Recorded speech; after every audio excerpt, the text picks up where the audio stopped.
CAPFAC 2025 का notification आ चुका है। As you are already aware 357 seats हैं टोटल। सो दोनों पेपर को बैलेंस करके आपको चलना है। अब आपके एग्जाम में लेस देन 5 मंथ्स हैं और ये 5 मंथ्स भी बीत जाएगा। You have to understand that every paper important है और एवरी कंपोनेंट इंपॉर्टेंट है।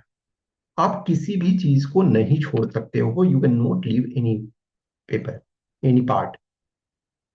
जो आपके पेपर 1 है, ऑब्वियसली बहुत इंपॉर्टेंट है, क्योंकि सबसे पहले आपको पेपर 1 ही क्लियर करना होगा। वंस आप पेपर 1 क्लियर करते हो तभी आपका पेपर 2 चेक होता है। एवरी टाइम आपके जितने भी कैंडिडेट्स एग्जाम देते हैं, मोर देन 90% का पेपर 2 चेक ही नहीं हो पाता है। सो वो जान ही नहीं पाते हैं कि हमारा क्या मार्क्स आया होगा। लेकिन यदि आपका पेपर 2 चेक होता है तो डेफिनेटली आपका मार्क्स अच्छा आना चाहिए। फाइनल रिजल्ट आप चाहते हो तो आप दोनों पेपर को बैलेंस करके चलना होगा, चाहे आप हिंदी मीडियम से हो या इंग्लिश मीडियम से हो। एटलीस्ट जो इंग्लिश मीडियम वाले होते हैं उनमें थोड़ा सा कॉन्फिडेंस इस वजह से होता है कि जो 120 मार्क्स के हैं वो ओनली इंग्लिश में है, तो उनके लिए थोड़ा सा एडेड एडवांटेज है। जो हिंदी मीडियम में है, थोड़ा सा प्रॉब्लम आपको इंग्लिश को लेकर के होता है। जो कंपोनेंट ओनली इंग्लिश में है उसको लेकर के होता है। लेकिन आप ये नहीं कर सकते हो ना कि ये मेरे लिए बहुत डिफिकल्ट है, क्योंकि जो इंग्लिश लैंग्वेज की रिक्वायरमेंट है, जो इंग्लिश ग्रामर की रिक्वायरमेंट है, इंग्लिश राइटिंग की रिक्वायरमेंट है, वो 10th लेवल का है। एक स्टैंडर्ड जो 10th का बच्चा है, 10th लेवल का यदि आपने सही तरीके से चीजों को समझ लिया है। बेटर वे इसमें का क्या होता है, यदि आप किसी चीज के देखना चाहते हो कि 10th का लेवल क्या हो सकता है, तो सबसे बड़ी बात है, आप जिस भी बोर्ड से हो, आप सीबीएसई से हो, आप आईसीएसई से हो, आप अपने स्टेट बोर्ड से हो, आप जिस बोर्ड से आपने 10th किया है, आप उसके इंग्लिश के पेपर को लो, उसकी इंग्लिश की किताब को लो। या जो बच्चा अभी 10th का एग्जाम मैक्सिमम हो चुका है या कुछ का चल रहा होगा, जो भी कुछ बोर्ड में चल रहा होगा, कुछ का हो चुका होगा, तो उनके आप पेपर लो, क्वेश्चन पेपर लो, और प्लस आप उनके बुक को पढ़ो, देखो। अब अब ये नहीं कहोगे कि जो आपका 10th है वही अंडरस्टैंडिंग चाहिए। नो, मैं यहाँ इंग्लिश की बात कर रहा हूँ कि उसी लेवल का होगा। अंडरस्टैंडिंग ऑब्वियसली आपको ज्यादा चाहिए। आप एक ग्रेजुएट को, पोस्ट ग्रेजुएट को, एटलीस्ट आप ग्रेजुएट तो हो, या नहीं हो तो इस ईयर में होने वाले हो, यदि 25 में लिख रहे हो तो आपके पास समझ होनी चाहिए। जो पेपर 2 है उसमें आपका टारगेट होना चाहिए 100+। आप 100+ ला सकते हो, लेकिन उसके लिए आपको बेसिक समझना पड़ेगा। आपको सिंपल सी सारे एस्पेक्ट्स को समझना पड़ेगा, डायमेंशंस को समझना पड़ेगा। आप ये सोचोगे कि कोई चीट दे देगा, चीट इन द सेंस कि सर नोट्स दे दीजिए बस 10 पेज में, और वैसे नहीं होता है। You have to give time. और किसी चीज को प्रॉपर समझने के लिए आपको चीजों को देखना पड़ता है। आपका कंपटीशन आपसे है, दूसरे से नहीं है। एंड आप अपनी कमजोरी जानते हो। मैं यदि ये वीडियो रिकॉर्ड कर रहा हूं तो ये मैं जनरलाइजेशन कर रहा हूं, मैं सबके लिए कर रहा हूं। लेकिन जो भी आप इसको देख रहे हो, और खास करके जो पूरे देख रहे हो, तो अपने रिकग्नाइज करो कि हमारी क्या कमी है और हमारी क्या स्ट्रेंथ है। सो आपको हमेशा सब चीज का बेसिक समझना पड़ेगा। जो हमारा एसे, रिपोर्ट और आर्गुमेंट, ये तीनों कंपोनेंट जो है, ये तीनों प्योर क्या है, राइटिंग आपको कन्वेंशनल राइटिंग है। इसी तीनों कंपोनेंट का वेटेज जो है 140 है। इसका मतलब पेपर 2 का 70% जो वेटेज है, यही 70%। जो 30% है उसमें से एक आपका 20 मार्क्स का जो है वो रीडिंग कम्प्रिहेंशन है। अब देखो, रीडिंग कम्प्रिहेंशन जो है उसमें आपको कंटेंट बाहर से लाने की जरूरत नहीं है, इसमें आपको समझ की जरूरत है। अभी मैं थोड़ी देर पहले आपसे जो बोला कि इंग्लिश की समझ आपका 10th लेवल का होना चाहिए, तो यदि आपके पास 10th लेवल का समझ है, अप टू 10th लेवल का, टेंथ की किताबें यदि इंग्लिश का इधर आप जिस बोर्ड से हो आप उसका समझ पा रहे हो, उसके लैंग्वेज को समझ पा रहे हो, तो मैं समझता हूँ कि आप रीडिंग कंप्रिहेंशन कर सकते हो आराम से। आप प्रेसी राइटिंग आपका आता है, कंटेंट आपको बाहर से नहीं लाना है, वही है कंटेंट, आपको उसको वन थर्ड में कर देना है, विद कोर आइडियाज आपको रखना है। सो आपके पास ऐसे है, आर्गुमेंट है और रिपोर्ट है, ये तीन जो है इसमें कंटेंट आपको बाहर से लाना है। बाहर से लाने का मतलब है कि आपको एग्जाम में डायमेंशन को सोचना है, लेकिन जो ये आपके रीडिंग कंप्रिहेंशन है और प्रेसी राइटिंग है, इसमें आपको बाहर से कंटेंट लाने की जरूरत नहीं है, सोचने की जरूरत नहीं है, जो वहां दिया हुआ है उसी से आपको आंसर फाइंड आउट करना है। तो मैं समझता हूं कि ये वंस प्रैक्टिस आप करते हो। हाँ, यहाँ सबसे बड़ी समस्या क्या होती है, खास करके जो हिंदी माध्यम के छात्र हैं, हिंदी माध्यम से जो कर रहे हैं, एग्जाम दे रहे हैं, द बिगेस्ट प्रॉब्लम है कि टाइम उनका बहुत लगता है। टाइमिंग भी इंपॉर्टेंट है। आई एम नॉट सेइंग कि इतनी आसान है, नहीं।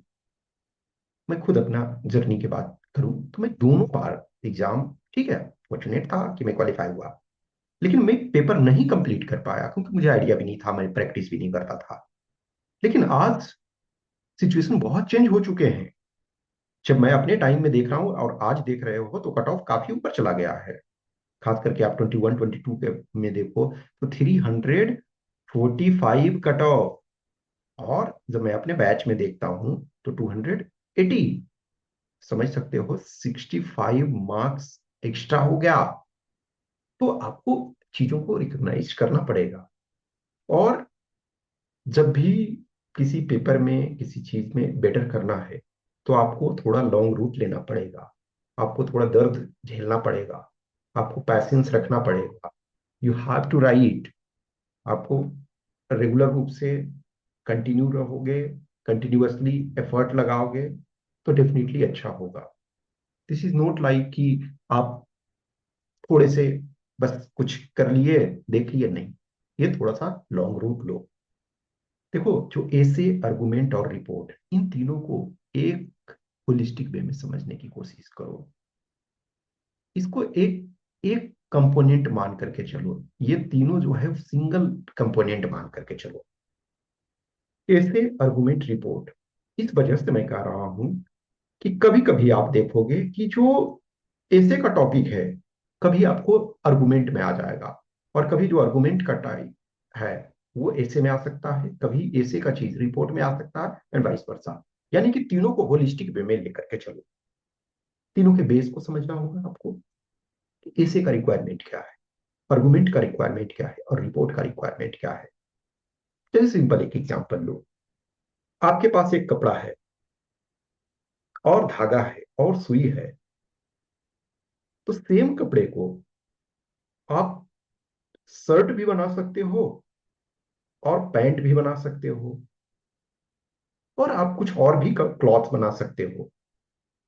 सेम कपड़ा है, उसका अलग अलग बना सकते हो। धागा सेम है, आप उसको जिस वे में स्टिच करना चाहते हो। तो कंटेंट आपको बेसिक देखना है कि हमारे पास उस टॉपिक को हम समझ सकें, हम एनालाइज कर सकें, हम 5 से 10 डायमेंशंस को ले सकें, कवर कर सकें।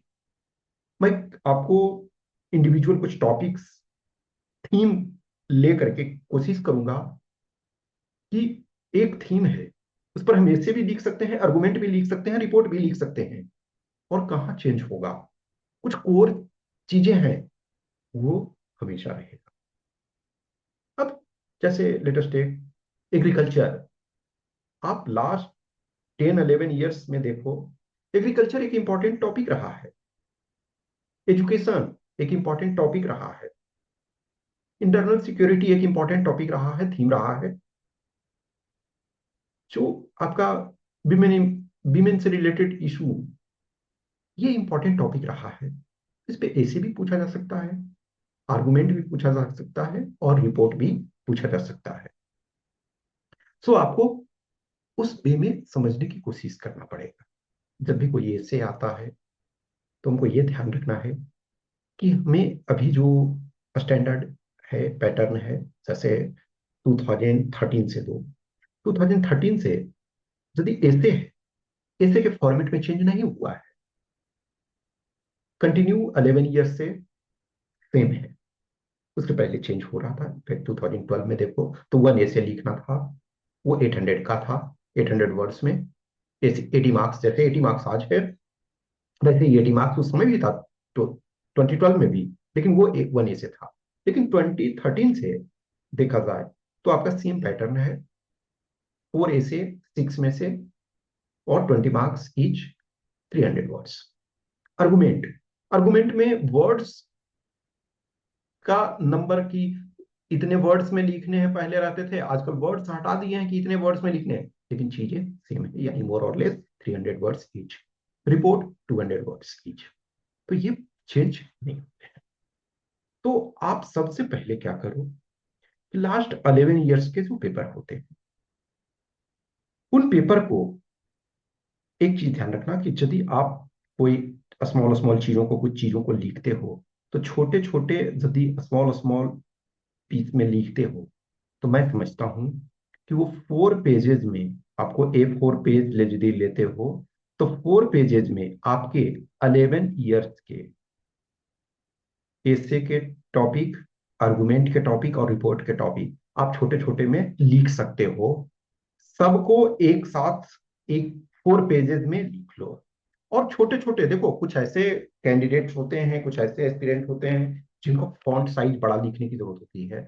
देखो, यदि एग्जाम आप में लिखते हो तो एग्जाम में स्टैंडर्ड फॉर्मेट में लिखना चाहिए। एग्जाम में जब आप लिखते हो तो इस ढंग से लिखो कि आपका 1 पेज में जो है 120 वर्ड्स के आसपास आए, प्लस माइनस आप 10% ये कर सकते हो, ठीक है ना। तो यानी कह सकते हो कि 110 से लेकर के और 130 वर्ड्स, मोर और लेस, ठीक है ना। इससे भी ज्यादा नहीं करना और इससे के कम नहीं करना है, एक तरह से। तो इतने आपके एक पेज में वर्ड्स रहने चाहिए जब आप एग्जाम में लिख रहे हो।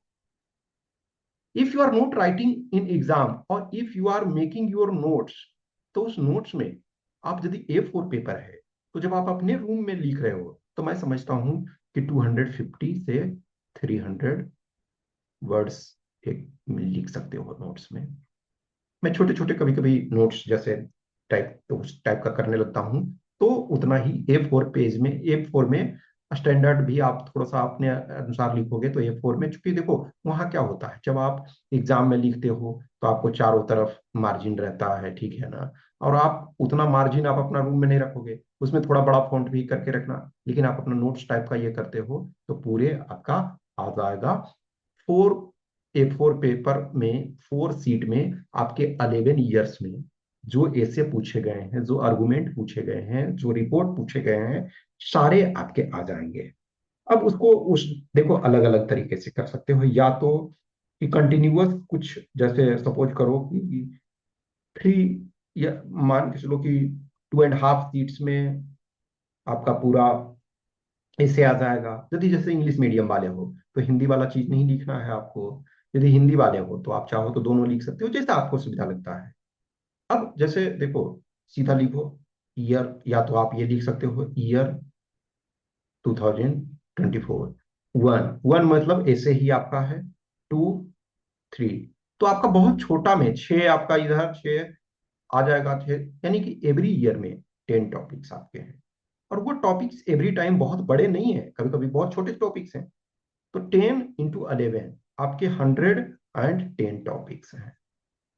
इसका मतलब क्या है, आप सपोज करो कि इंग्लिश मीडियम वाले हो तो 110 लाइन्स, 110 लाइन्स यदि देखा जाए तो क्या है, 4 पेजेस में आ जाएगा। आप इन नॉर्मल यदि आप लिखते हो, छोटे फॉन्ट यदि लिखते हो, तो मैं समझता हूँ 25 से 27, 28, 30 तक लाइन हम एक लिख सकते हैं। तो यानी 4 पेजेस में आपके सारे आ जाएंगे। ये मैं इस वजह से कहता हूँ कि उनको बार बार देखने की कोशिश करो। 11 ईयर्स के हम यहाँ आपको एक बार थोड़े से क्वेश्चन मैं दिखा दूंगा, दिखा दे रहा हूँ, जो ऐसे रिपोर्ट और आर्गुमेंट में आए हुए हैं। और उनको आप अपने 4 पेज में लिख लो और उनको देखो कि अच्छा कौन से थीम पे आए हैं, कौन कौन से आए हैं टॉपिक, और क्या उस समय वो टॉपिक न्यूज में था, या कुछ टॉपिक जो होता है वो टाइम इमेमोरियल चलता है कि उसमें बियॉन्ड टाइम, यानी कि वो हमेशा रिलेवेंट है। तो कुछ टॉपिक्स जैसे फिलोसफिकल टॉपिक्स होते हैं, जैसे आप सिविल सर्विसेज वगैरह का ऐसे आप देखते हो, तो कुछ टॉपिक्स क्या हैं, वो हमेशा इंपॉर्टेंट रहते हैं। तो कुछ टॉपिक्स जो हैं वो हमेशा इंपॉर्टेंट रहता है, और कुछ टॉपिक जो है वो आपके टाइम के साथ साथ चेंज होते हैं। जैसे सिंपल एक एग्जांपल लो, दिल्ली में ऑक्सीजन सिलेंडर क्राइसिस था, तो क्या अब 24 में वो टॉपिक पूछा, 25 में आपका टॉपिक वो पूछा जाएगा? नहीं, उस टॉपिक के पूछे जाने की संभावना नहीं है। कोई topic, latest tech alcohol ban in Bihar, 2016 में ये टॉपिक आया, क्या अभी पूछा जा सकता है? अल्कोहल बैन इन बिहार वो टॉपिक नहीं पूछा जा सकता है, लेकिन रिपरकशन ऑफ अल्कोहल बैन या इलिसिट लिकर, ये इससे पूछा जा सकता है। तो आपकी जहरीली शराब से एवरी ईयर कुछ केसेस रिपोर्ट होते हैं। जब देखोगे कि ज्यादा लोग, कुछ जो होता है ट्रेजिडी, जिसमें बहुत लोग मर जाते हैं, कभी देखो 10 लोग मर गए, 20 लोग मर गए, 50 लोग मर गए, तब वो न्यूज में आना लाजिमी। लेकिन कभी एक मर गए, दो मर गए, तो बहुत बार न्यूज में नहीं आता है। अभी जैसे हमारे प्रशांत किशोर जी, जो आप जान रहे हो, पॉला स्ट्रेटजिस्ट, और अभी बिहार में वो पदयात्रा कर रहे थे, और जनसुराज नाम का पार्टी उन्होंने गठन किया। तो उन्होंने कहा कि जो शराब है, हम शराब को, यदि हमारी गवर्नमेंट आती है तो मैं 1 घंटा भी देर नहीं करूंगा और शराब को लीगलाइज कर दूंगा। अब बहुत सारे लोग उस पर विवाद करते हैं कि गांधी जी ने कहा शराब, तो प्रशांत किशोर ने कहा कि गांधी जी ने कभी लिटरेचर में ये नहीं कहा, किसी जगह ये नहीं कहा कि कानून बना करके आपको शराब बंद करना चाहिए। डेफिनेटली शराब नहीं पीना चाहिए, ये एक सोशल इविल है। लेकिन यदि कोई अपनी इच्छा से, अपने अवेयरनेस में पी रहा है, ये मेरे शब्द नहीं है, उनके शब्द हैं। और वैसे मैं खुद ही उस ओपिनियन में ये रहता हूँ कि यदि एक एडल्ट पर्सन है, द पर्सन नो कि हमारे पॉजिटिव उससे क्या हो सकते हैं, निगेटिव क्या हो सकते हैं, और वो कंट्रोल्ड वे में यदि कर रहा है, पी रहा है, तो हमें उसको जबरदस्ती नहीं करना चाहिए कानून के थ्रू। अब देखो, तो एक तरह से ये इसका, चूंकि चर्चा में है, तो हो सकता है, संभावना है। और चूंकि हुज स्ट्रेटजी होता रहता है, तो आपको उस टॉपिक को उस लेवल से समझना है, एनालाइज करना है, उसको देखना है। अब जैसे उसी में देखोगे कि अभी आज का, यदि आप द हिंदू देखोगे, तो उसमें लालू प्रसाद यादव के जो तेजस्वी यादव हैं, आरजेडी, उन्होंने कहा कि हम, हमारी सरकार आती है तो हम तौड़ी को, जो ता- ताड़ के पेड़ से जो तौड़ी निकलता है, तो एक तरह से जो बिहार गवर्नमेंट है उसने उसको भी बैन कर रखा है, एक तरह से इन द सेंस है, बैन इन द सेंस कि आप अपने पीने के पर्पज से ले सकते हैं, लेकिन कमर्शियल रूप से आप उसको एक्सप्लॉइट नहीं कर सकते हैं। उसकी जगह जो गवर्नमेंट है, नीरा लाई। लेकिन जो तेजस्वी हैं, उन्होंने कहा कि हम ताड़ी को अलाउ कर देंगे। इसका मतलब हर पार्टी के अपने अपने एजेंडा है। तो हमको एटलीस्ट वो टॉपिक डायरेक्ट सच नहीं आएगा, लेकिन हमको उसको समझने में मदद होगा। तो मैं आपको अभी आपके सामने, जो लास्ट 11 ईयर्स हमने बोला आपको कि जो नए, जो ये अभी हमारा वर्तमान पैटर्न चल रहा है, वो 2013 से वो पैटर्न चल रहा है, जिसमें कि 6 ऐसे टॉपिक दिए हुए रहते हैं, और 6 में से आपको लिखना है 4। 2 आर्गुमेंट टॉपिक दिए हुए हैं और 2 रिपोर्ट टॉपिक्स दिए हुए हैं। तो यानी टोटल 10 टॉपिक्स हैं, उसमें से 8 आपको लिखने हैं। तो इन टॉपिक्स को लिख लो अपने पेज पे। अब कभी कभी क्या होता है ना कि हमारे पास तो किताबों में है, देखो, यदि कोई आपने अनसोल्ड पूरा रखा हुआ है और वो थोड़ी पतली बुक है, तो ठीक है, आप उसको एक साथ देख सकते हो। लेकिन किसी के पास उस टाइप का नहीं है, तो ये इसको 4 पेज में छोटे छोटे एक साथ लिख लो। और 4 पेज से ज्यादा नहीं होना चाहिए, कोशिश करो। वैसा नहीं है अब किसी का 5 हो गया और 6 हो गया तो कोई दिक्कत नहीं है, लेकिन मतलब कोशिश करो 4। क्योंकि जितना कम में रहता है वो उतना हमको एक साथ विजुअलाइज करने में ज्यादा अच्छा लगता है, ज्यादा सही होता है। तो आप या तो ये कर सकते हो कि ईयर वाइज आप उसको लिख सकते हो, या एक जगह ऐसे लिख लो सारे, एक जगह रिपोर्ट लिख लो, एक जगह आर्गुमेंट लिख लो, उसके एनालिसिस करोगे। उसके बाद फिर मैं बाद में जो इसके बाद फिर मैं थीम वाइज कुछ चीजों को करूंगा। तो जब भी किसी टॉपिक को देखो, उसकी यूटिलिटी को देखो कि क्या इससे न्यू क्वेश्चन बनने की संभावना है। जैसे हमने आपको ऑक्सीजन सिलेंडर क्राइसिस बोला, वो टॉपिक नहीं आ रहा है, उस टॉपिक का फिलहाल कोई रिलेवेंस नहीं है। अब कोई ऐसा सिचुएशन आ जाएगा फ्यूचर में तो दूसरी चीज है, लेकिन अभी उसकी यूटिलिटी नहीं है। तो सपोज 110 टॉपिक हो रहा है, जो हमने 11 साल बोला, तो 11 साल में 110 टॉपिक हो रहा है। 110 टॉपिक में क्या सारे रिलेवेंट है? नहीं, मैं समझता हूँ कि 60 के आसपास मान के चलो रिलेवेंट है, 50 जो है उतना रिलेवेंट नहीं है। मान के चलो 20 जो होंगे एकदम, तो उसका भी जरूरत नहीं है करने का, लेकिन बाकी है थोड़े थोड़े हो। लेकिन फिर भी यदि इस 120, वो सॉरी 110, 110 टॉपिक्स को प्रॉपर तरीका से आप एनालाइज करोगे, सारे पे आप आधे पेज का नोट्स टाइप का कर फिर बना लोगे, तो मैं समझता हूँ वो काफी हेल्पफुल होगा। किसी भी थीम टाइप के चीजें आती है तो आपके पास कुछ इंट्रोडक्शन, कुछ कंक्लूजन रेडीमेड मटेरियल के तौर पे होना चाहिए, और फिर जरूरत के अनुसार उसको चेंज कर सकते हो। The more you practice the better it is. Okay, so इसको आप ये देखिए, जैसे ये 24 में आपके टॉपिक्स आए हुए हैं। 24 वाले में आपके क्या है कि आपको लिखना है, 4 टॉपिक्स हैं उन पे आपको लिखने हैं। देखो, digital economy, opportunity and challenges. तो जो डिजिटल इकोनॉमी है, अपॉर्चुनिटी एंड चैलेंजेस, अब ये देखो, ये टॉपिक रिपीटेड है। डिजिटल जो आपका इकोनॉमी है, ये डिजिटल इकोनॉमी आपका पहले भी पूछा गया है, आगे हम चलेंगे तो आपका ये मिलेगा। तो अब सोचो, जिन्होंने प्रीवियस ईयर पहले किया होगा तो इसको बना सकते थे। तो डिजिटल इकोनॉमी जो अपॉर्चुनिटी एंड चैलेंजेस हैं, तो ये क्वेश्चन आपका रिपीटेड नेचर का है। तो क्या डिजिटल इकोनॉमी को आपको पढ़ना है? डेफिनेटली। डिजिटल इकोनॉमी पास्ट नहीं है, डिजिटल इकोनॉमी प्रेजेंट और फ्यूचर है। आप फ्यूचर में कह सकते हो कि डिजिटल इकोनॉमी का सिग्निफिकेंस कम हो रहा है, नहीं, डिजिटल इकोनॉमी का सिग्निफिकेंस बढ़ रहा है। तो इसको आपको प्रॉपर वर्क करना है इसके ऊपर। अब देखो, global piece and national defence budget, global piece and national defence budget. अब ये देखो, ये दोनों टॉपिक को प्रिपेयर करना है। इसका अभी जैसे देखो, जो 25 है, 2025, डोनाल्ड ट्रंप 20 जनवरी 2025 को second time as a president vote ले चुके हैं, और इस बार जो है तूफानी कर रहे हैं एक तरह से, जो उनकी मर्जी है। डोनाल्ड ट्रंप एक ऐसे प्रेसिडेंट हैं, जो उनका अगला स्टेप क्या होगा ये कहना बहुत मुश्किल है। हर डे लगता है सो करके उठते हैं और कुछ ना कुछ एक्शन लेते हैं। तो ग्लोबल पीस और नेशनल डिफेंस बजट, ये टॉपिक अभी क्या है, रिलेवेंट है, इसके ऊपर हमको वर्क करना है। अब देखो, ट्राइबल रेसिस्टेंस इन कॉलोनियल रूल। अब ये सच ये टॉपिक जो है अभी फिलहाल इसमें डायरेक्ट नहीं आएगा, लेकिन ये टॉपिक आपको एटलीस्ट पेपर 1 के पॉइंट ऑफ व्यू से इसको आप वर्क करो, ठीक है, तो आपको फायदा होगा। Importance of tropical rain forest.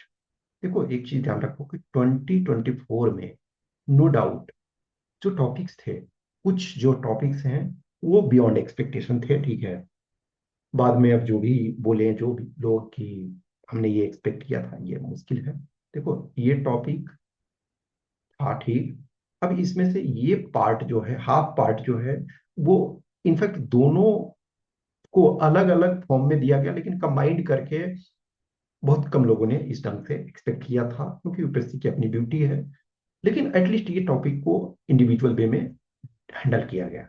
लेकिन tribal resistance to colonial rule, ये बहुत मुश्किल, मतलब एक्चुअली पेपर 1 के पॉइंट ऑफ व्यू से लोग कर रहे थे। और खास करके इसको देखो, importance of tropical rain forest, इसको पेपर 2 के पॉइंट ऑफ व्यू से थोड़ा सा मुश्किल लग रहा था। लेकिन अब एक चीज ध्यान रखो कि जो एक आपका इकोलॉजी एंड इन्वायरमेंट है, तो ये एक तरह से टू मच स्पेसिफिक टाइप का पूछा गया था। बट आपको इस ढंग से देखना है, फॉरेस्ट को एग्रीगेट देखना है। लेकिन आप देख चुके हो कि ये क्वेश्चन अब आ चुका है, तो अब आपको क्या करना है कि जो इंडिया में टाइप्स ऑफ फॉरेस्ट हैं, इंडिया में जो सबसे ज्यादा फॉरेस्ट कवर है प्लस जो फॉरेस्ट फायर है, इसके संबंध में आपको वर्क करना है, फॉरेस्ट फायर। अब इंग्लिश इन इंडिया, डेविएंस और वेरिएंस, जो भारत में अंग्रेजी है व्यतिक्रम और भिन्नता, ये ये देखा जाए तो इस टफेस्ट एक तरह से था। ठीक है, हम आगे डिस्कस करेंगे, अभी हम इसमें से सिर्फ ये कर रहे हैं कि आप इन इन सारे टॉपिक्स को एक बार देखो और सबको एक बार लिखो और उस आधार पे थोड़ा पूछो, फिर मैं इन टॉपिक्स पर मैं आपको सैंपल के तौर पे जरूर आपको प्रोवाइड कराऊंगा। कुछ कुछ टॉपिक्स मैं every time as a sample के रूप में प्रोवाइड आपको कराते रहता हूँ, तो इनको आपको देखना है। नेक्स्ट है tribal cultures in the age of globalization. अब ये देखो, ट्राइबल में आपके दो दो आए और ये एक तरह से एक्सपेक्टेशन के बियॉन्ड थे। तो जो भूमंडलीकरण के कालखंड में जनजातीय संस्कृति, ठीक है, तो ये था। अब रिपोर्ट में यदि देखो तो classical literature should be component of the curriculum. Okay, तो ये एक तरह से ये भी यूनिक था। House work is unpaid labour, तो ये एक तरह से कह सकते हो कि रिपीटेड नेचर के, मतलब इस टाइप के क्वेश्चन आपसे पूछे जा चुके हैं। Voter turn out in an election, तो ये एक तरह से ये एकदम एक्सपेक्टेड लाइन पे था, ठीक है ना, एक्सपेक्टेड लाइन पे था। अब देखो इसमें इस अभी जो है one nation one election, one election, federal system जो है वो भी आपका इंपॉर्टेंट होता। रिहेबिलिटेशन ऑफ वॉर विक्टिम्स, ये भी एक तरह से देखा जाए तो मतलब अच्छा टॉपिक था। तो इन सारे टॉपिक्स को आपको लिख करके और वर्क करना है। 23 में यदि देखो cyber attacks new kind of warfare, ये एज यूजुअल आपका एवरी टाइम एक तरह से फिलहाल के लिए जो है ये cyber crime, cyber attack, cyber warfare etcetera, ये क्या है, अभी लंबे समय तक ये टॉपिक आपके साथ रहना ही है। तो ये क्या है, पेरेनियल टॉपिक है, हमेशा यूज में। अब देखो India as an emerging leader in the new world order, ये क्या है, एक्सपेक्टेड लाइन पे था, क्योंकि 23 में देखोगे इंडिया G20 समिट कराया और वो काफी सक्सेसफुल टाइप का समिट था। इस वजह से कि इंडिया ने एक तरह से बहुत सारे स्टेट्स में, इंडिया के हर पार्ट में कुछ ना कुछ मीटिंग्स रखे, डिफरेंट डिफरेंट थीम्स के, और बहुत अच्छा जो वसुधैव कुटुंबकम पे भारत को काफी सराहा गया और ग्लोबल साउथ का एक तरह से इंडिया लीडर के रूप में उभरा। नेक्स्ट आपका Indian diaspora and its contribution to post independent India, ये भी एक तरह से आपका एक टॉपिक ऐसा है जो थोड़े चेंज करके ये यूज में है और रहेगा। Education and awareness are the critical pillars of success of democracy. देखो जो एक कहते हैं ना कि एजुकेशन एक तरह से और डेमोक्रेसी दोनों को सेपरेट नहीं कर सकते। जॉन डेवी नाम के एक famous American scholars, philosopher, educationist रहे हैं, तो वो एक तरह से एजुकेशन जीवन जीने का तरीका नहीं सिखाता है, एजुकेशन इटसेल्फ इज लाइफ। तो इसके संबंध में ये काफी इंपॉर्टेंट एजुकेशन से संबंधित। ई बेस्ड, ये देखो ये भी रिपीटेड टॉपिक एक तरह से है। ई बेस्ड पे और भी आपके क्वेश्चंस पहले आए हुए हैं। तो e waste the dark side of the digital revolution, electronic कचरा डिजिटल क्रांति का एक अंधेरा पक्ष है। Next the geographical and linguistic diversity of India is the real wealth. ये देखो इस पर आप आओ, ये geographical and linguistic diversity of India is real wealth, ये इस टॉपिक को एक तरह से देख सकते हो। ट्राइबल कल्चर ये क्या है, ट्राइबल कल्चर क्या है, देख रहे हो ना, ये दोनों अलग अलग हैं, लेकिन कहीं ना कहीं टॉपिक में कुछ आपको सिमिलरिटी मिल रही है ना। तो ये इस ढंग से आपको देखने की कोशिश करना पड़ेगा। यहाँ आर्गुमेंट में है genetically modified crops are essential for food sufficiency. GM crop देखोगे कि टाइम एंड अगेन चर्चा में रहता है, और जीएम क्रॉप को भी आप एक तरह से एवरग्रीन टॉपिक आप मान करके चल सकते हो। Capital punishment is a deterrent for heinous crime, ये देखो जब भी उस टाइप के कोई न्यूज आते हैं, किसी को सपोज करो कि पनिशमेंट दिया जा रहा है, या देखो अभी कैपिटल पनिशमेंट हमारे इंडिया में बहुत कम है। बहुत सारे कंट्री जैसे ईरान लो, चाइना लो, और कुछ मिडिल ईस्ट के कंट्री हैं, तो बहुत ज्यादा वहाँ कैपिटल पनिशमेंट एक्चुअली एग्जीक्यूट किया जाता है। लेकिन इंडिया में जो है वो बहुत कम है, ठीक है ना, फिर भी ये न्यूज में रहता है। रिपोर्ट में है depletion of water level in major cities और increasing presence of women in Indian sports, ये भी क्या है, एकदम एक्सपेक्टेड लाइन पे क्वेश्चंस थे।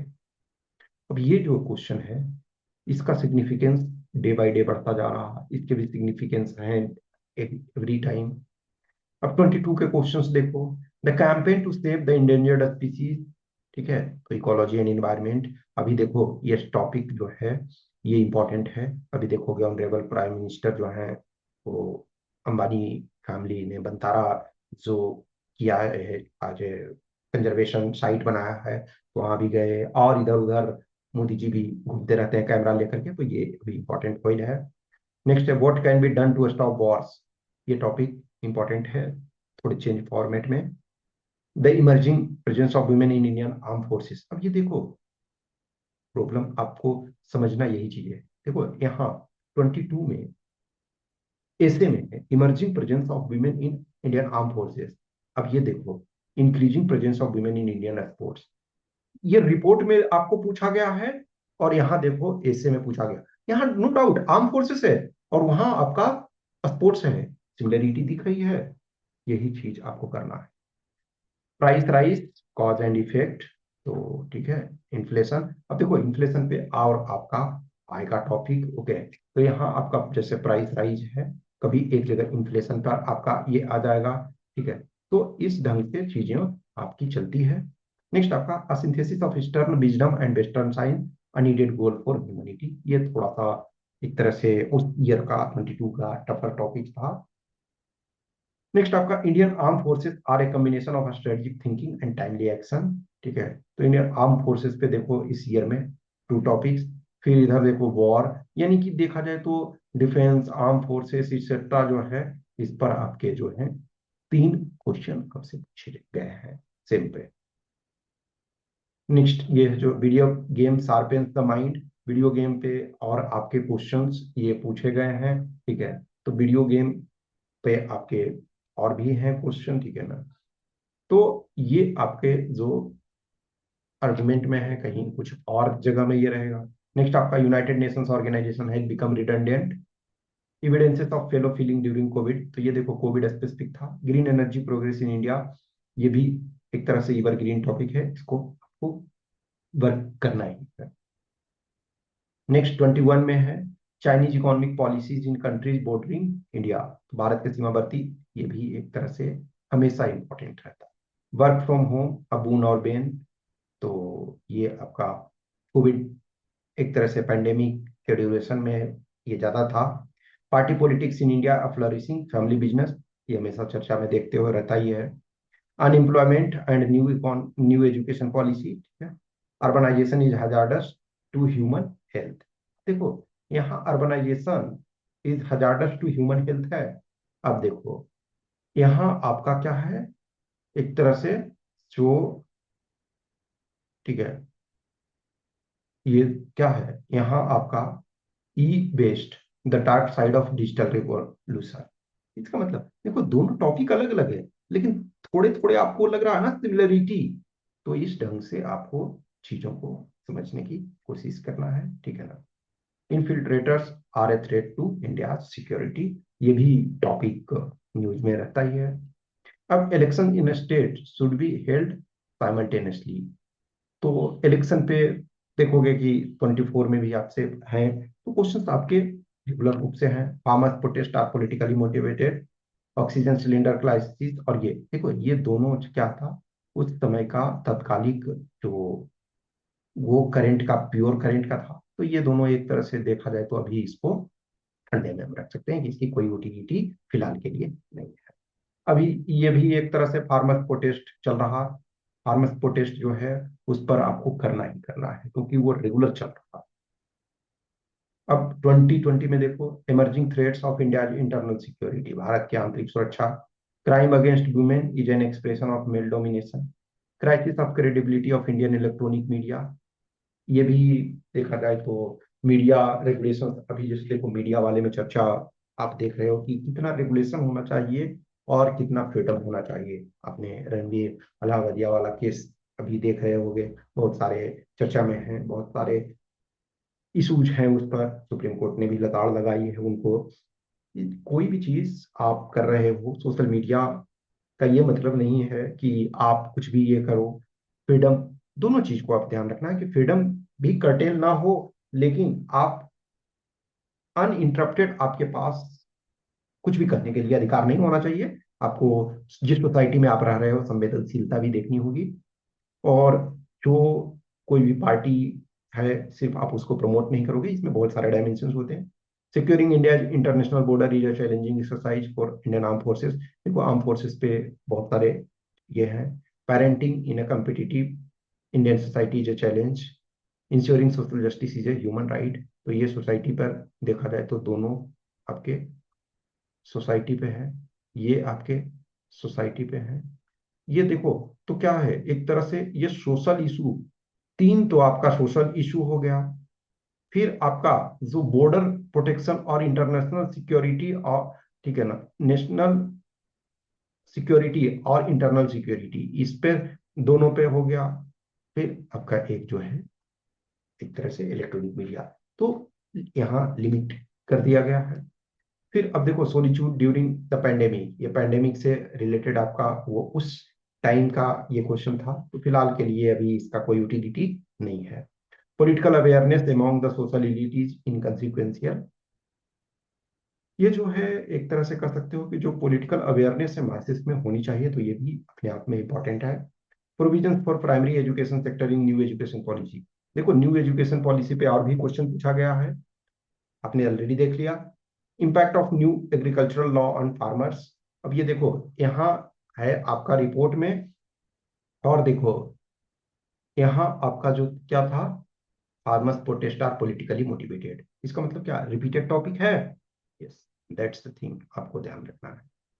2019 में the earth is not for humans only, ये जो है एक तरह से ये हमेशा इंपॉर्टेंट रहता है, always. The impact of social media on social relation, society social media, ये तो इस बार के लिए बहुत इंपॉर्टेंट है ही है।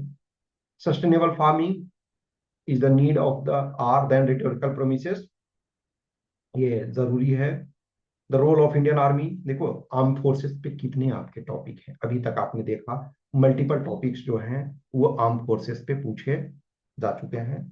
Online gaming is dangerously attractive to youth, जो हमने ये अभी ये बोला था ना, video games sharpen the mind. देखो एक तो क्या था, पहले भी आपका 22 में, ये देखो 2019 में है। 2019 में online gaming is dangerously attractive to youth, ये आपका ऐसे में है। और 22 में आपने देखा video games sharpen the mind. तो टॉपिक सेम है, कभी आपको आर्गुमेंट में पूछ देगा, कभी आपको रिपोर्ट में पूछ देगा। The complexity and unpredictability of Indian politics, ठीक है। नेक्स्ट, डिजिटल टेक्नोलॉजी में replace books with computers, homework should be band eight primary level education, अब ये देखो एक तरह से क्या है, दोनों एजुकेशन से ही रिलेटेड है। The rising juvenile abuse, water scarcity, अब ये देखो वाटर स्कार्सिटी पहले भी आपने देखा, जो अर्बन एरिया में आपके हमारे अर्बन एरिया में वाटर स्कार्सिटी का तो रिपीटेड थीम है। दैट्स आपको ये ध्यान रखना होगा। नेक्स्ट आपका 2018, civil wrong emerging from religious bigotry constitutionally punishable, यानी धार्मिक कट्टरता जन्य जो है नागरिक का अपराध संविधान के अंतर्गत दंडनीय। इसका मतलब जो है कि जो आप देख रहे हो कि जैसे काउ विजिलेंटे या फिर और बहुत सारी चीजें, एक तरह से जैसे रिलीजन के नाम पे हम दूसरे को नुकसान पहुंचा रहे हैं, तो ये चीजें नहीं होना चाहिए। Farm beverage populistic and myopic strategy change needed, अब ये देखो ये टॉपिक जो है, यही टॉपिक आपका ये 2018 में है। फिर देखो आपका जो ये क्या है 2019, यानी 2018 में जो टॉपिक है वो 2019 में आपको रिपीट किया गया है। तो ये इसका इंपॉर्टेंस है, ठीक है, देख रहे हो, यही ये सेम रिपीट किया हुआ। From economic growth to well-being, a paradigm shift.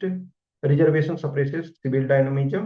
Non-performing parliament, unhealthy trend in democracy, और promoting innovative outlook in education. Education में देखो कितने आपको टॉपिक्स आए हुए हैं। That's why I am saying कि इनको बार बार चीजों को करो, एक साथ लिख लो, तो आपको समझने में बहुत आसान होगी। मैं थीम वाइज चीजों को और आगे डिस्कस करूंगा। अब इसमें privacy is an elitist idea, Puttaswamy judgment से रिलेटेड ये था उस समय। Note ban, effective tool against black money. तो ये देखो उस समय जो नोट बैन हुआ था, डिमोनेटाइजेशन हुआ था, उसके संबंध में वो तत्कालिक था। नेक्स्ट, डेटा लीक जो कैम्ब्रिज एनालिटिका था उस समय। Violence in university campuses during, देखो इसमें एक, देखो इसी इस ये थीम है, ये आपका 2018 में पूछा गया, और 2021 में poll violence in West Bengal Bengal. तो ये क्या है, 2018 में ये पूछा जा रहा है, देखो violence on university campuses during a student election, और उसमें क्या था, poll violence in specific West Bengal, मतलब बंगाल में जो है।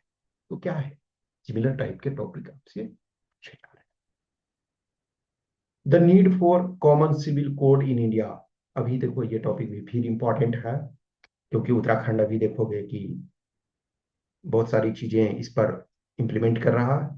देखो अब cashless transaction scope and future prospect, digital economy पे 24 में आया था, रिपीटेड है। India versus China in the context of emerging economy in south Asia. अब देखो ये इस ढंग से है।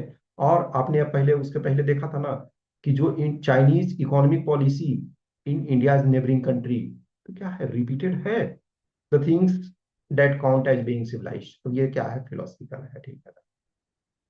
Cleaning and connecting the rivers in India, ठीक है। The recent achievements of India nuclear scientist, तो ये एक तरह से साइंटिफिक साइंटिफिक टेम्परामेंट से संबंधित, ठीक है ना। देख next, youth in India are getting addicted to Android mobile. देखो एक जगह गेम से संबंधित था, गेम एडिक्शन, एक जगह देखो sharpen the minds video game, और ये क्या मल्टीपल टाइम रिपीटेड नहीं हो रहा। Yes, power flows from the barrel of the gun, ये जो प्रॉब्लम्स हमारे इंटरनल सिक्योरिटी, माओइज्म वगैरह, करप्शन इन पॉलिटिक्स और इन्वायरमेंटल पॉल्यूशन, ये क्या है, इन्वायरमेंट वगैरह मल्टीपल टाइम रिपीटेड। 2016 देखो, the owner of maintaining healthy relation with Nepal is on India. तो नेपाल एक छोटा सा देश है, तो उसके संबंध में हमें ये है कि हम सभी, जो एक कंसेप्ट होता है ना, बिग ब्रदर और एल्डर ब्रदर, तो हमें एल्डर ब्रदर की तरह एक्ट करना चाहिए, ना कि बिग ब्रदर की तरह। Farmer suicide in India a sign of impending disaster, देखो फार्मर्स वाले रेगुलर हैं न्यूज में। India needs to redefine its relation between centre and states, ठीक है। Is development possible at the cost of environment, दोनों के रिलेशन, ये normal चीजें हैं, sustainable development. Revamping our banking system, देखो ये उस समय का तत्कालिक प्रॉब्लम था, उसके कारण।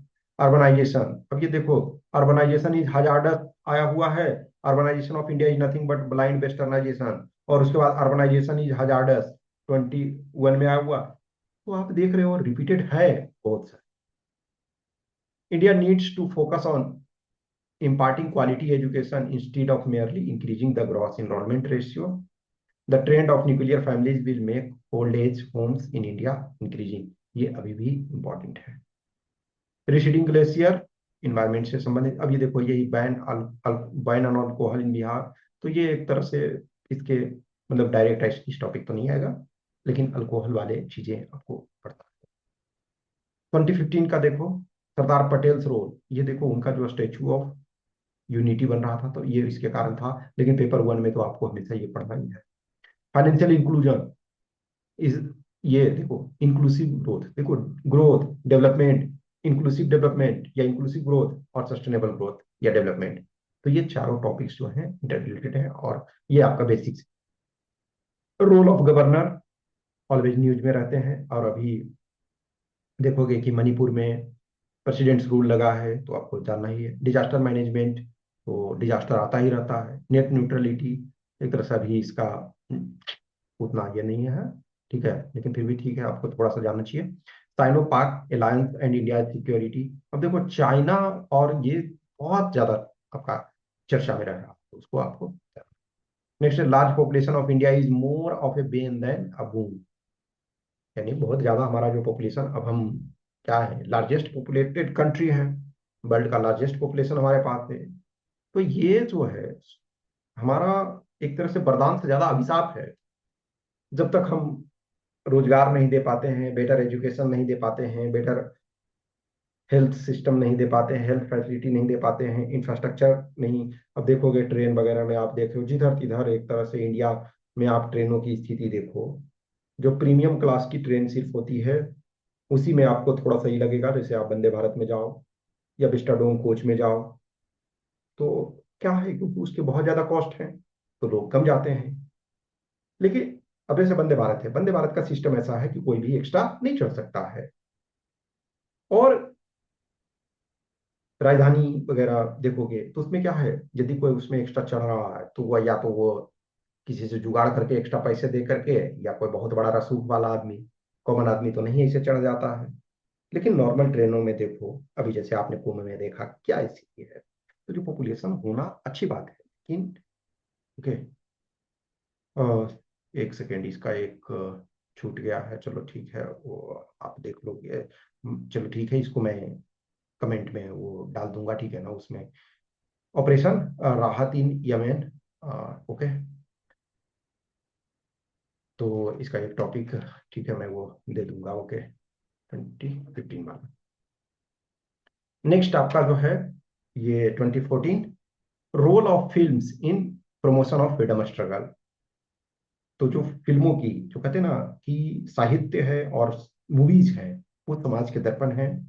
और कहीं ना कहीं मूवीज वगैरह, हर टाइम के मूवीज जो हैं वो उस टाइम के समाज के रियलिटी को डिपिक्ट करते हैं। तो वैसे ही जो फ्रीडम स्ट्रगल था उस ड्यूरेशन में movies, impact of climate change. अब ये देखो, ये रेगुलर क्लाइमेट चेंज, एग्रीकल्चर, ये सब चर्चा में ये है, दोनों को मिक्स करना है आपको।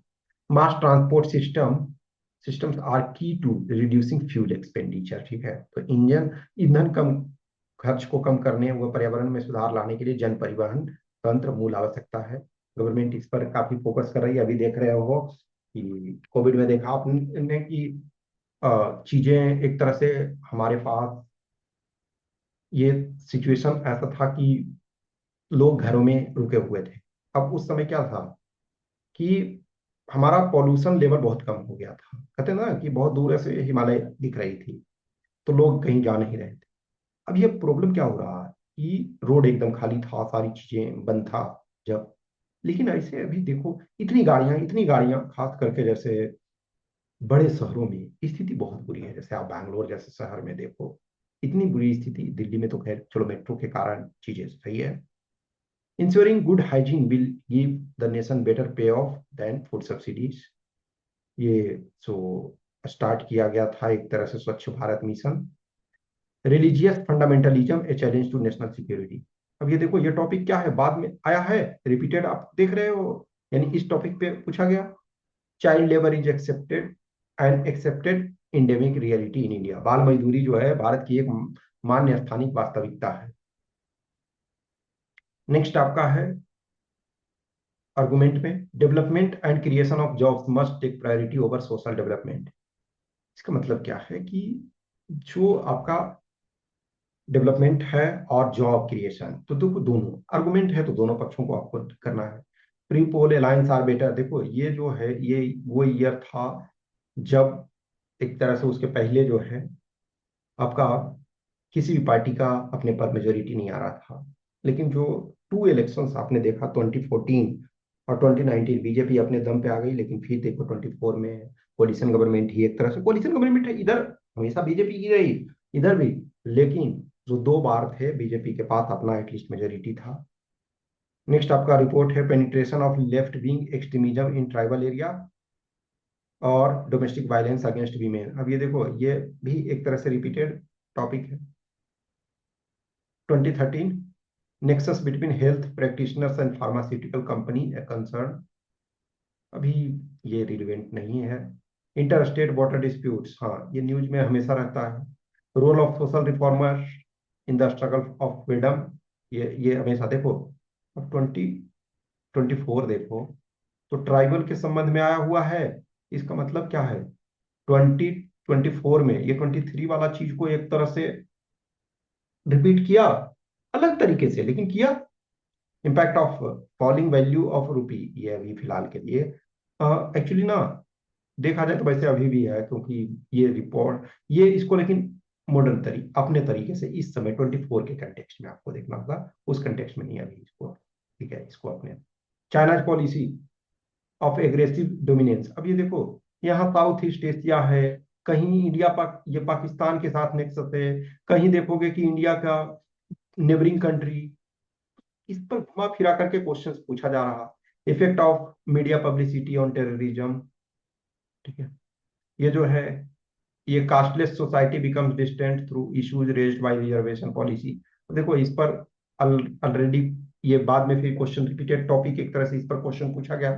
Women empowerment in India so far is an urban phenomena, ये अर्बन इलीट। तो देखो अब वहाँ अलग तरीके से रिपीटेड नेचर के क्वेश्चंस हैं। उत्तराखंड डिजास्टर, तो ये एक तरह से स्पेसिफिक टॉपिक है। और क्राइसिस ऑफ इथिक्स, ये भी एक तरह से स्पेसिफिक टॉपिक था। तो इस ढंग से हमने देखा कि लास्ट 11 ईयर्स में सो टॉपिक्स आए हैं, तो बहुत सारे टॉपिक्स आपने देखा कि रिपीटेड नेचर के हैं। अब रिपीटेड नेचर का मतलब ये नहीं होता है कि एग्जैक्ट, देखो जैसे आप graduation, post graduation, 10th 12th का एग्जाम देते हो तो सेम क्वेश्चन पूछा जाता है। जैसे आप ग्रेजुएशन कभी इंडियन यूनिवर्सिटी से, जनरली एक्सेप्शन को छोड़ दिया जाए, कुछ टीचर ऐसे होते हैं, जैसे कुछ अच्छे यूनिवर्सिटीज हैं जहाँ कुछ डिपार्टमेंट है जहाँ के कुछ टीचर्स बहुत अच्छे तरीके से क्वेश्चन को सेट करते हैं। यदि उन चीजों को छोड़ दिया जाए, उन सिचुएशन को छोड़ दिया जाए, तो बाकी मैक्सिमम जगह क्या होता है, यदि आपने किसी भी पेपर में 20 क्वेश्चन रट्टा लगा दिया तो 5 क्वेश्चन ही लिखना है, और वो 5 क्वेश्चन या 6 क्वेश्चन जो भी लिखना है वो आपका बन जाता है किसी भी जगह देखोगे। लेकिन यहाँ रिपीट करने का ये मतलब नहीं है कि ऐसा सेम हो जाएगा। लेकिन यदि आपने सारे टॉपिक को समझ लिया, सारे टॉपिक के समझ को प्रॉपर तरीका से विकसित कर दिया, तो फिर ये इतना मुश्किल नहीं है, ये चीजें इतनी डिफिकल्ट नहीं है, आप उनको कर सकते हो प्रॉपर तरीका से। तो अभी मैंने आपको आज जो ये इतने दिखाए हैं सारे का टॉपिक्स को आप इसको एक बार 4 पेज में A4 शीट में लिख लो। और एक एक क्वेश्चन वो छूट गया है रिपोर्ट का, तो उसको मैं आपको डाल दूंगा वीडियो के डिस्क्रिप्शन में, ठीक है ना। वीडियो के डिस्क्रिप्शन वाले में आपको मिल जाएगा उसमें से वो टॉपिक, ठीक है ना। और आप एक उनको लिखो और लिख लो एक साथ 4 पेज में, और उनको देखो 2 बार, 4 बार, 10 बार, इनको जब तक एग्जाम आपका है बार बार उसको देखते रहोगे, तो एटलीस्ट आपको इन टॉपिक्स पे यदि प्रॉपर कमांड कर लोगे, और जो एकदम आउटडेटेड है उसको छोड़ देना है। जो लगता है कि हमें उसको यूटिलाइज उसके कंटेंट को कर सकते हैं, तो उसको आज के कंटेक्स्ट में उसको कर लो। तो यदि इतने करते हो तो मैं समझता हूँ बहुत सारे चीजें आपको कवर हो जाएंगे, बहुत सारे। और मैं आगे आपको एज ए सैंपल के तौर पे मैं हमेशा से कुछ न कुछ चीजें as a sample write up provide कराता रहूं, और भी करवाऊंगा आपको। कुछ टॉपिक्स हैं जो थीम के पॉइंट ऑफ व्यू से करके, और फिर आपको उसका एज ए सैंपल के तौर पे, और हम ये बताने की भी कोशिश करेंगे कि एक ही टॉपिक को किस ढंग से, यदि रिपोर्ट आएगा तो क्या चेंजेस कर सकते हो, आर्गुमेंट आया तो क्या चेंजेस कर सकते हो, और ऐसे आएगा तो क्या चेंजेस कर सकते हो। तो आज के लिए इतना ही, और बाकी नेक्स्ट में हम करेंगे। Okay, thank you.